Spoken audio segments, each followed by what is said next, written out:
when they made the decision to extend Daniel Jones, the popular opinion around that, and I'm sure you had it as well, and I did, that's a bad idea.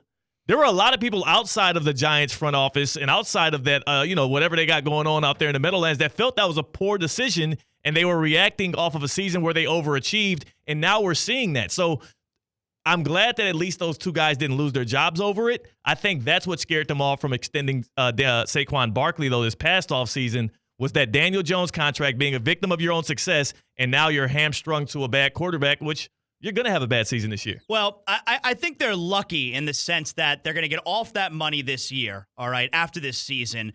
And if you look back at this past draft, they had the number 6 overall pick, I think it was. People wanted them to select a quarterback. Don't select a quarterback just because you feel like you need a quarterback. If you can get the guy you want, fine. And remember, I think they tried to trade up. Trying to get Drake May. Right, they were interested in Drake May. Okay, the Patriots weren't interested in trading. Fine. Don't select a guy just because you have to select a guy. So take Malik Neighbors. Malik Neighbors was clearly a really good player. And this is going to wind up working out well for the Giants because they get Neighbors instead of a quarterback that maybe they didn't love. And now they're going to have a very high pick next year. Yep. And you got probably, I think it's going to be 5 first-round quarterbacks next year. Yeah, you're soaked in on college football. Who are you most high on? Cam Ward guy Cam Ward. Here. I'm a Miami fan. Cam Ward. So Cam Ward's up there. If they can't get their hands on Cam Ward, who's next? Because I feel like Quinn Ewers took a step back. I don't like Carson Beck as a first-round quarterback. And it starts to get a little slim after that, like Shedeur Sanders. Look, Quinn Ewers, Carson Beck, Shedeur Sanders, Jalen Milroe, Cam Ward. Yeah. Those are the 5 guys I think we're talking about here. Can the kid from Oregon come out yet? Gilmore? Yeah, Dylan Gabriel. He better. He better come out. Yeah. Okay, so you got 5 or 6 maybe. Yeah. That could be in the first round.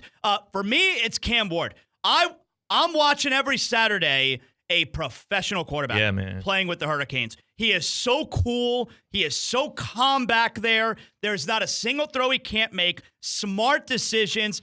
I think Cam Ward's the number 1 guy off the board.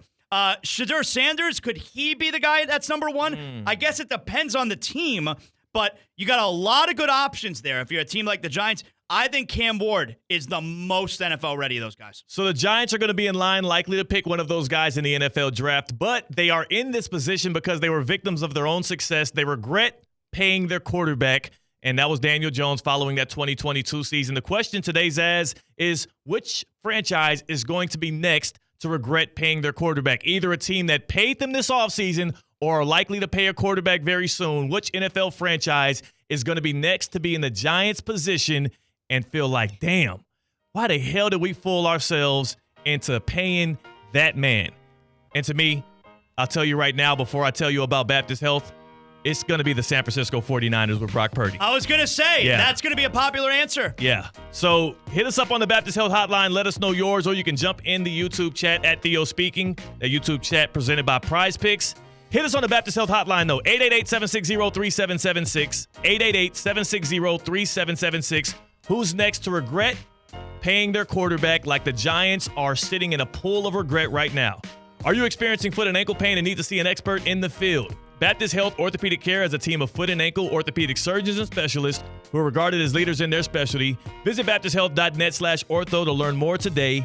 Baptist Health Orthopedic Care combines its resources of experienced physicians and leading-edge treatments and technology to provide advanced orthopedic, foot and ankle, joint replacement, spine, and sports medicine care. Visit baptisthealth.net/ortho for more information today. Baptist Health Orthopedic Care has offices conveniently located in Palm Beach County, right on through the Florida Keys. Learn more by visiting baptisthealth.net/ortho.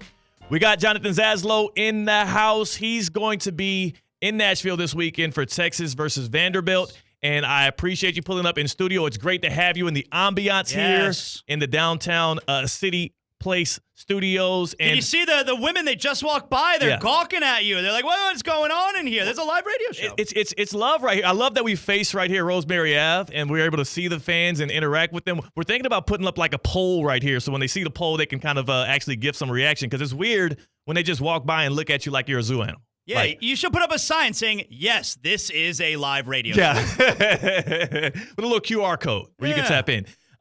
So for you, Zaz, you're in line with me. The 49ers feel like that next team that can be. It's going to be a popular answer. I'm good with paying Purdy. I believe I have seen enough out of him to say this is a guy you could win with. And that's what it boils down to. It doesn't boil down to, hey, is he a superstar and that's why we're going to pay him? No, it's, can you win with this guy? Well, this is the going rate for a quarterback that you're going to sign to that second contract. I believe you can win with Purdy. I think I've seen enough. But if I'm going with a guy who currently has the contract, for me, it's Trevor Lawrence. I knew you were going to go there. Well, because it's the right answer.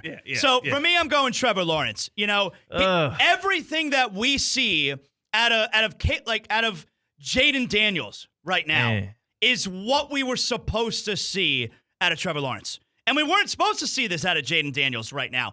But the play that we're seeing right out the gates from Jaden Daniels is what Trevor Lawrence was supposed to be. I think what we're going to see now the rest of the season from Caleb Williams is what we were supposed to see from Trevor Lawrence. We're in year number 4 of Trevor Lawrence now.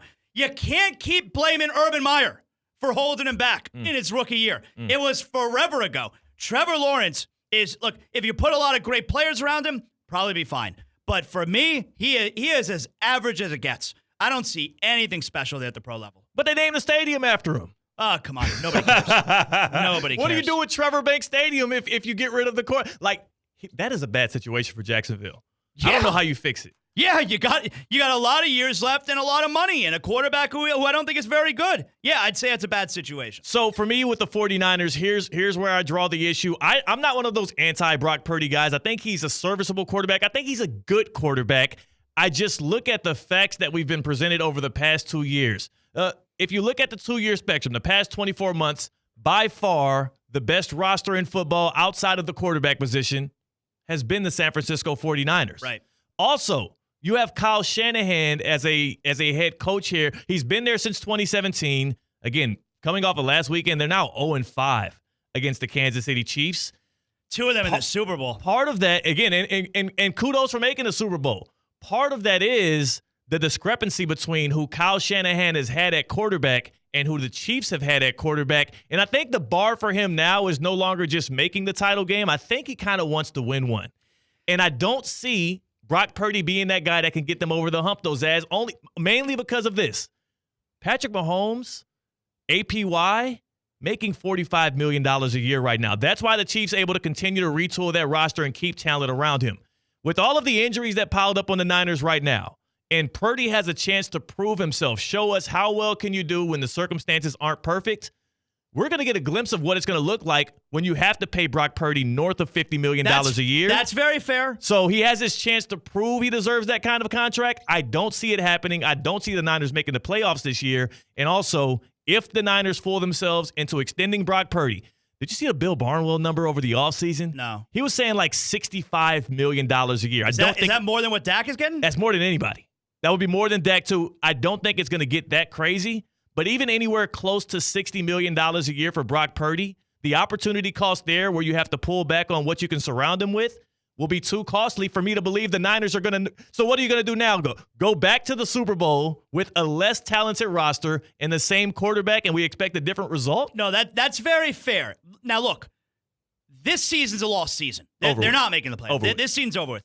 But I am willing to entertain the argument that their window is closing because, like you mentioned there, once you pay Purdy, making him the highest paid doesn't make any sense to me. No, like, he should be in that $50+ million range that guys like Tua are in. I don't know why he has to be. It's something I'll never understand about the way the NFL works is just because you're a free agent, and you're a really good player, why does that mean you have to be the highest paid? Yeah. I'll never understand that. He should be somewhere in that $50+ million range. But the window is likely closed. Now, it doesn't mean it can't open back up in a couple years. But it's likely closing for now because obviously there's less talent that you're going to be able to put around Purdy. Yeah. Once you pay him that, that's why you re-sign Ayuk right now. Come on. That's why you bring in McCaffrey. That's why you try and take advantage. You look at the Dolphins. They brought in Hill. They brought in Bradley Chubb. You bring in these guys. You make these bold moves because you want to strike while the quarterback is giving you the huge value against the contract that he's currently playing under. If you draft a quarterback and you see he is really good, you have those 4 years right there. Not quite the same with Purdy because he was the last pick in the draft. Yeah. But you have those 4 years right there. That's your window. That right there is your window for winning.